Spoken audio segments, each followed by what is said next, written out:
अंश काय 4-5 दिवस झाले शाळेमध्येच गेला नाही, कारण की त्याला हॉस्पिटलमध्ये घेऊन जायचं होतं म्हणून. मग त्याच्या सुट्ट्या वगैरे घेतल्या होत्या. म्हटलं शाळेमध्ये मिसनं सांगितलं होतं की तो स्कूलला येणार नाही 4-5 दिवस, कारण की आम्हाला मुंबईला जायचं होतं म्हणून.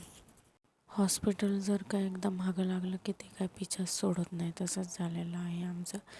अंशला लहान असल्यापासून हॉस्पिटलमध्ये घेऊन जातो आम्ही, पण ते हॉस्पिटल काय आमचा पिछाच सोडत नाही आहे. पण आता ट्रीटमेंट तर घ्यावंच लागणार आहे. ती महत्त्वाची ट्रीटमेंट आहे त्याची डोळ्याची, आणि डोळे सगळ्यात नाजूक पार्ट आहे. ते टाईम टू टाईम ट्रीटमेंट घेतली पाहिजे. बरं असो, जाऊ द्या.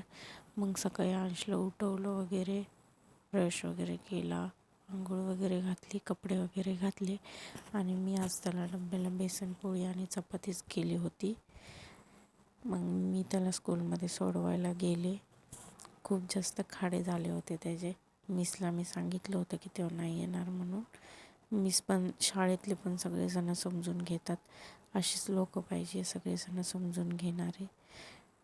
मग त्याला नंतरनं घ्यायला वगैरे पण गेली होती, तर टिफिन बॅग त्यानेच घेतली होती, माझ्याकडे काय दिलीच नाही.